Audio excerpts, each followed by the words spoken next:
भारतीय सेना का एक ऐसा वीर, एक ऐसा हीरो, एक ऐसा बहादुर योद्धा जिसकी शहादत के बाद कारगिल युद्ध हुआ। यानी उनको हम कारगिल के पहले शहीद के तौर पर देख सकते हैं। मात्र 6 महीने पहले सेना में शामिल हुए अदम्य साहस, पराक्रमी वीर, वीर योद्धा, एक ऐसा योद्धा वॉरियर जिसको पाकिस्तान ने उसके 5 साथियों के साथ, 5 सैनिकों के साथ उसको जिंदा पकड़ लिया और उनको जिंदा पकड़ के सीधे पाकिस्तान ले गए। वहां 22 दिन के खतरनाक टॉर्चर के बाद यहां तक उनकी आंखें फोड़ी गई, कानों के पर्दे फाड़े गए, सिगरेट से जलाया गया, कुछ अंग डिस्ट्रॉय किए गए। लेकिन इन शूरवीरों ने असहनीय पीड़ा को सहते हुए, वो पीड़ा जिसको सुनकर हमारे आपके रोंगटे खड़े हो जाए, ऐसी पीड़ा को सहते हुए अपने देश के खिलाफ कोई शब्द न बोला, कोई सीक्रेट रहस्य भारत का नहीं बताया, बल्कि पीड़ा सह सहकर शहादत लेना मंजूर किया, गवारा किया, स्वीकार किया। लेकिन एक भी अल्फाज अपनी भारत के खिलाफ बोलना गवारा नहीं किया। जी हां, हम बात कर रहे हैं भारत के महान योद्धा, सूरवीर, हिमाचल के पालमपुर के रहने वाले, जहां के कैप्टन बिक्रम बत्रा, जिनको पाकिस्तान ने शेरशाह नाम दिया था, जिनके ऊपर कई फिल्में बनी हुई हैं, वहीं के रहने वाले ये कैप्टन सौरभ कालिया थे, जो छोटी सी उम्र में मात्र 6 महीने पहले सेना में शामिल हुए थे। ऑफिसर की रैंक पर, लेफ्टिनेंट की रैंक पर, सेना में सबसे शुरुआती यानी छोटी रैंक लेफ्टिनेंट की रैंक पर शामिल हुए थे। इत्तेफाक से कारगिल के पास कॉक्सर में पोस्टिंग मिली, लेकिन एक सूचना के बाद बजरंग पोस्ट की ओर निगरानी करने गए, तभी दुश्मन की ओर से अंधाधुंध फायर आया। फायर में घिर गए, इनका गोला बारूद खत्म हुआ, एम्यूनिशन खत्म हो गया। उसके बाद जिंदा पकड़े गए। उसके बाद जब 22 दिनों के बाद इनकी डेड बॉडियां, 6 शहीद, भारत के 6 लाल, इनकी डेड बॉडी जब भारत को सौंपी गई, अंतर्राष्ट्रीय दबाव के चलते बॉडी सौंपी गई, तो पूरा देश शौक में था, गुस्से में था, गुस्सा उबाल पर था। उसके बाद कारगिल युद्ध शुरू हुआ। उसके बाद पाकिस्तान को किस तरह मुंह की खानी पड़ी, ये हमें आपको सबको मालूम है। नमस्कार, मैं हूं शकील कादरी। आज मैं बात कर रहा हूं एक ऐसे वीर योद्धा, एक ऐसे देश के सैनिक रक्षक, असली हीरो, जाबाज, पराक्रमी वीर कैप्टन सौरभ कालिया की, जिनके शौर्य के आगे पाकिस्तानी सेना झुकी, जिनके शौर्य से पूरे पाकिस्तान में खलबली मची, जिनके शौर्य ने, जिनकी बहादुरी ने पूरी भारतीय सेना में उम्मीद के, बहादुरी के, गर्व के, हौसले के प्राण फूके। उसका नतीजा ये रहा, कुछ ही महीनों की लड़ाई के बाद पाकिस्तान को हजारों सैनिक खोने के बाद मुंह की खानी पड़ी। उनके घर में घुसकर हमारे सैनिकों ने मारा। उन्हीं वीर योद्धा, शहीद, अमर शहीद कैप्टन सौरभ कालिया की कहानी सुनाने का मुझे गौरव जो प्राप्त हुआ है, मैं खुद अपने आप को गौरव में समझता हूं कि मुझे उनके गौरव की, पराक्रम की कहानी आपके सामने सुनाने का मौका मिला है। कैप्टन सौरभ कालिया का जन्म है दरअसल अमृतसर में होता है। चूंकि इनका जो घर है वो हिमाचल प्रदेश के पालमपुर में हुआ था, लेकिन इनके पिता डॉक्टर थे, उनकी पोस्टिंग अमृतसर थी। नाम था एन.के. कालिया। उनके यहाँ सौरभ कालिया का जो जन्म है 29 जून 1976 को हुआ। उसके बाद इनकी जो शिक्षा है वो पालमपुर में ही हुई, पालमपुर का डीएवी कॉलेज, जिसमें कैप्टन बिक्रम बत्रा ने भी पढ़ाई की थी। और डीएवी कॉलेज के बारे में कहा जाता है कि हर साल 2-4 लोग इसमें सेना के लिए निकलते हैं, ऑफिसर बनकर निकलते हैं। बाकी परंपरा रही है कि हर साल सीनियर छात्रों से मोटिवेशन लेकर, प्रेरणा लेकर, हर साल 2-4 छात्र हमेशा इंडियन आर्मी में शामिल होते हैं, ऑफिसर के रैंक पर जाकर देश की सेवा करने में लग जाते हैं। उसी कॉलेज में इन्होंने पढ़ाई की थी। और परमवीर चक्र कैप्टन बिक्रम बत्रा के जूनियर थे। जब पढ़ाई पूरी हुई उसके बाद इन्होंने ग्रेजुएशन किया। कृषि में इन्होंने बीएससी की, एग्रीकल्चर से बीएससी की। उसके बाद सीधे सीडीएस यानी कंबाइंड डिफेंस सर्विस के लिए इन्होंने परीक्षा में बैठे, चुने गए और सीधे ऑफिसर के रैंक पर इनका सिलेक्शन हुआ। उसके बाद आईएमए यानी इंडियन मिलिट्री एकेडमी देहरादून, जहां पूरे भारत सहित भूटान, बांग्लादेश, नेपाल वगैरह के जो आर्मी ऑफिसर हैं उनकी ट्रेनिंग दी जाती है। आईएमए ट्रेनिंग करने के लिए आए। उसके बाद ट्रेनिंग शुरू की, कठिन ट्रेनिंग लेकर, प्रशिक्षण लेकर ये पूरी ट्रेनिंग पूरी कर लेते हैं, जेंटलमैन से बन जाते हैं लेफ्टिनेंट। दिसंबर 1998 में ये वहां से पास आउट होते हैं। सेना में इनको कमीशन मिलता है, लेफ्टिनेंट की रैंक मिलती है, 2 स्टार इनके कांधे पर लगते हैं। 12 दिसंबर को ये सेना में शामिल हो जाते हैं। उसके बाद इनको लगभग 1 वीक की ब्रेक जर्नी मिलती है, छुट्टी घर जाते हैं। उसके बाद सीधे इनको जो यूनिट अलॉट की गई, इनको 4 जाट रेजिमेंट, यानी जाट रेजिमेंट जो बरेली में सेंटर है, बरेली में इनको कि बरेली जो सेंटर है इसकी 4थी जाट बटालियन में इनको पोस्टिंग दी जाती है। सीधे बरेली अपनी सेंटर रिपोर्ट करते हैं, सेंटर में कुछ देर रहते हैं, बाकी चीजें सीखते हैं। उसके बाद बरेली से ये जनवरी के पहले हफ्ते में सीधे इनको 4 जाट यानी 4थी जाट बटालियन, यानी उस समय उसकी जो तैनाती थी वो कारगिल के कौकसार में थी, वहां तैनाती थी। सीधे इनको बरेली से ट्रेन द्वारा सीधे श्रीनगर तक, जम्मू तक भेजते हैं। उसके बाद इनको सेना के वाहन द्वारा सीधे इनकी जो यूनिट है कारगिल तक कॉन्वॉय द्वारा पहुंचाया जाता है। यूनिट रिपोर्ट करते हैं, वहां रहते हैं, वहां का मौसम देखते हैं, जो मौसम का वहां हाल होता है। क्योंकि वहां सर्दी बहुत होती है, -20, 25, 30 डिग्री टेम्परेचर रहता है। वहां रहकर ये जो माहौल है उसमें रहने की कोशिश करते हैं, अपनी बॉडी को ढालने की कोशिश करते हैं। लेकिन तभी 3 मई 1999 को कारगिल के ही रहने वाले तासी नाम का चरवाहा, एक तासी नाम का चरवाहा होता है। और मैं आपको बता दूं, तासी की जानकारी के बाद ही कारगिल युद्ध शुरू हुआ था। उनकी जानकारी देने के बाद ही हमारी सेना को यह मालूम चला कि पाकिस्तानी हमारी पोस्ट पर आकर बैठ चुके हैं। तासी ने अचानक एक दिन अपनी जो उसके जो भेड़ बकरियां होती हैं पहाड़ों पे, जो भेड़े हैं उनको चला रहा था। अचानक उसका एक जो भेड़ है वो खो जाता है। उसको ढूंढते ढूंढते काफी ऊपर निकल जाता है। तभी अचानक उसकी जो नजरें देखती हैं, उसको खुद पर यकीन नहीं हो रहा था। दरअसल जो भारत की पोस्टें हैं, चौकियां हैं, उनमें पाकिस्तानी सैनिक आके बैठे थे, कुछ पत्थर जैसी चीजें लगाने की कोशिश कर रहे थे। उसको देखा तो उसको हैरत हुई, क्योंकि पाकिस्तानी सेना ने भी कहा, उनका स्टेटमेंट भी आया था कि इस तासी नाम के चरवाहे को उन्होंने देखा था सेना ने, लेकिन उन्होंने पहले इसको मारने की सोची, उसके बाद सोचा कि मारेंगे तो हमारी लोकेशन जाहिर होगी, इसलिए उन्होंने चुपचाप इसको जाने दिया। उसके बाद तासी ने सीधे आके भारतीय सेना की यूनिट में तुरंत इसकी रिपोर्ट की।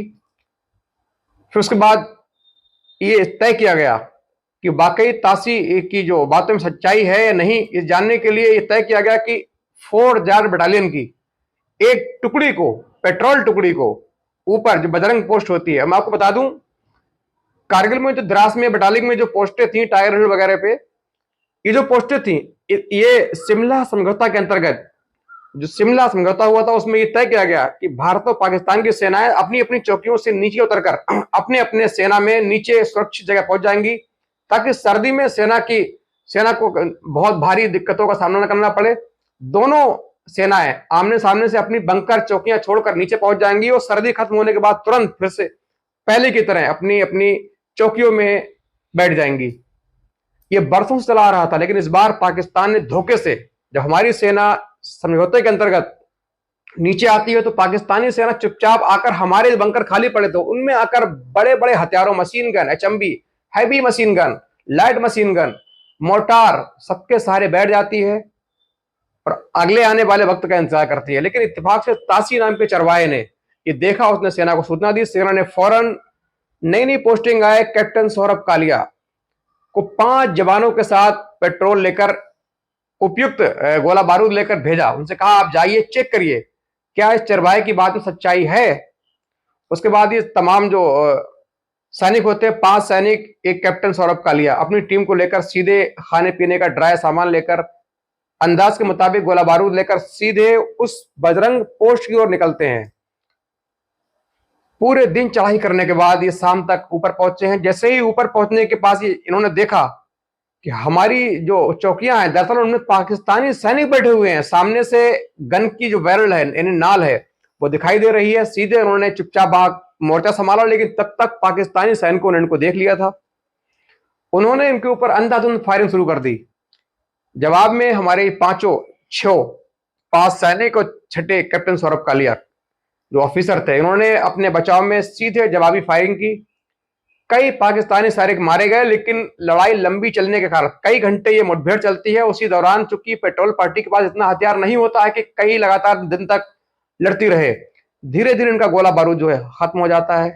जब गोला बारूद खत्म होता है तो फिर ये चुपचाप बैठकर अगली प्लान की योजना बनाते हैं। चूंकि इनका जो कम्युनिकेशन का इक्विपमेंट होता है, यानी जो रेडियो सेट होता है, वो भी इनका डिस्ट्रॉय हो चुका था, ध्वस्त हो चुका था। इनका नीचे हेडक्वार्टर से संपर्क करने के लिए कोई जरिया नहीं था, क्योंकि उस वक्त फोन थे नहीं, ऊपर फोन काम भी नहीं करते।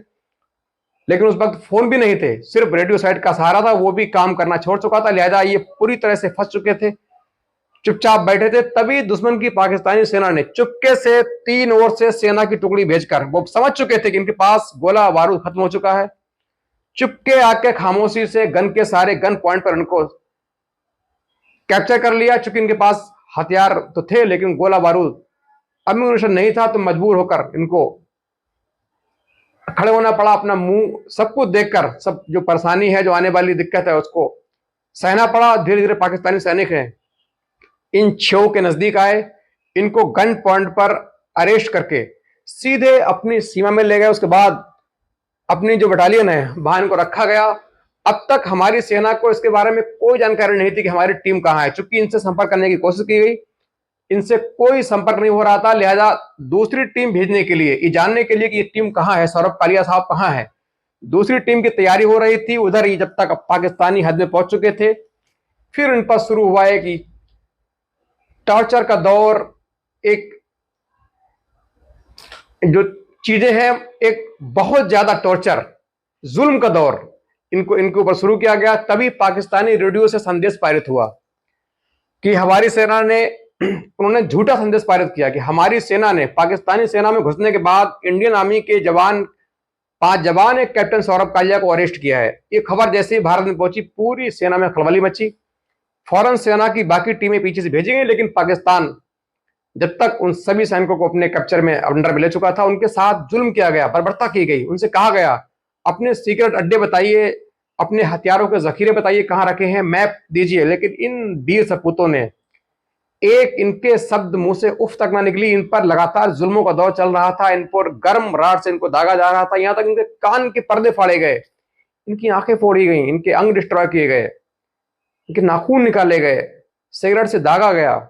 उन जुल्मियों ने, शैतानों ने इनके साथ बर्बरता की, जिसको सुनकर हमारे आपके रोंगटे खड़े हो जाते हैं। लेकिन इन वीर सैनिकों ने, धरती मां के लालों ने, गद्दारी करने के बजाय इन्होंने सोचा कि मैं अपनी जान दे दूंगा, लेकिन धरती मां के लिए शहीद हो जाऊंगा, लेकिन अपने देश के खिलाफ एक शब्द न उगलूंगा। लगातार पाकिस्तान इन पर टॉर्चर करता रहा। भारत इधर अंतर्राष्ट्रीय कोर्ट में इस मामले को ले गया, यूएन ले गया। पूरी दुनिया ने इसकी बदअमत की, खिलाफत की, मुखालफत की। पाकिस्तान लगातार झूठ बोल रहा था। वो कह रहा था कि हमारी सेना में दाखिल हुए हमला करने के मकसद से, तो हमारी सेना ने इनको मारने के बजाय जिंदा पकड़ लिया। इधर पूरी सेना ने खड़बली मचती है, देश में एकदम अलर्ट घोषित होता है। नेता द्वारा तमाम देशों से बात की जाती है, लेकिन किसी तरह कोई विकल्प लाने का नहीं मिल रहा था। तब तक पूरी सेना को अलर्ट करके कारगिल की ओर रवाना किया जाता है। अभी देश में ये सूचना मिल चुकी थी, सेना को मालूम था कि अब बाकी पोस्टों पर भी जो हमने छोड़ी है सर्दी के दौरान समझौते के तहत, उन पर भी कहीं ना कहीं पाकिस्तानी सेना डिप्लॉय होगी, बैठी होगी। पूरी सेना को लड़ाई के लिए तैयार किया गया, युद्ध की बाकायदा घोषणा की गई। सेनाएं पूरी तैयारी के साथ, दल बल के साथ कारगिल के लिए मार्च करती हैं, मूव करती हैं। उधर भारत लगातार ये कोशिश कर रहा था कि हमारे सैनिक कैसे जिंदा हमारे देश वापस आ जाएं, लेकिन पाकिस्तान ने इतनी बर्बरता की कि अधिक दिनों तक ये वीर सिपाही आखिर इंसान ही तो थे, उनकी शैतानियत को, हैवानियत को नहीं झेल पाते हैं। और दरअसल अपने देश के खिलाफ कुछ भी खिलाफ बोलने के बजाय, देश के खिलाफ गद्दारी करने के बजाय जामे शहादत को पीना मंजूर करते हैं, शहादत लेना मंजूर करते हैं। उसके बाद ये 6 के 6 वहां दुश्मन के देश में कैद में यातनाएं सहकर शहीद हो जाते हैं। उसके बाद अंतर्राष्ट्रीय दखल के बाद, मानवाधिकार के दखल के बाद, पाकिस्तान ने किसी तरह पूरे 22 दिन के बाद इनकी जो डेड बॉडी है उनको हमारी सेना के हवाले किया। और जैसे ही ये बॉडियां हमारी सेना के हवाले की गई, लोगों ने इनके जब अखबारों में, टेलीविजन में फोटो देखे, तो पूरे देश में गुस्सा उफान पर था। पूरे देश का खून खौला। इनके जो शरीर थे पहचान में नहीं आ रहे थे। बाकी जो 5 जवान थे सभी राजस्थान के थे, सौरभ कालिया हिमाचल के थे, 4 जाट यूनिट के थे। इनके सबों की पहचान नहीं हो रही थी। सब देखकर पूरी सेना का खून खौला, सीधे युद्ध की घोषणा की गई। उसके बाद पूरे सैन्य सम्मान के साथ इनका जो सब है सीधे इनके पैतृक नगर हिमाचल के पालमपुर ले जाया गया। वहां तमाम नेताओं ने, अधिकारियों ने, प्रशासनिक बड़े बड़े अधिकारियों ने, लोगों ने, हुजूम ने, सेना ने इनको आखिरी सलामी दी।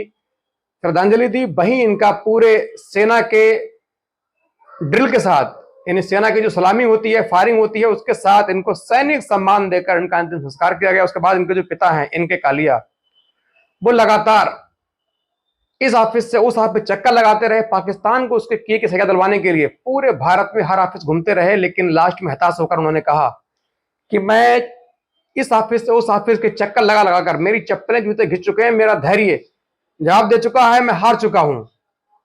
दरअसल वो चाहते हैं कि हमारे बेटे की जिस तरीके से मौत हुई, सिर्फ वैसा ही बदला उन सैनिकों के साथ होना चाहिए, उन मक्कार दरिंदे सैनिक पाकिस्तानी सैनिकों के साथ वही सुलूक होना चाहिए जो मेरे बेटे के साथ किया गया। और निश्चित तौर पर ये जो शहादत थी उसके साथ पूरे देश का गुस्सा सातवें आसमान पर था, उफान पर था, क्योंकि उनके सबों के साथ इतनी छेड़छाड़ की गई। और उसके बाद पाकिस्तान पर हमारी सेना ने हमला किया। कितना मुश्किल दौर था कि एक तरफ पाकिस्तान 70,000 फीट की ऊंचाई पर बैठा हुआ, -30 डिग्री टेम्परेचर, हमारी सेना नीचे से जाकर ऊपर जाकर हमला करती है। और कुछ दिनों के युद्ध के बाद, पाकिस्तान के हजारों सैनिक मारने के बाद, पाकिस्तान फिर से हमारी जो चोटियां पाकिस्तान ने धोखे से जो कैप्चर की थी, फिर से खाली करवा देती है।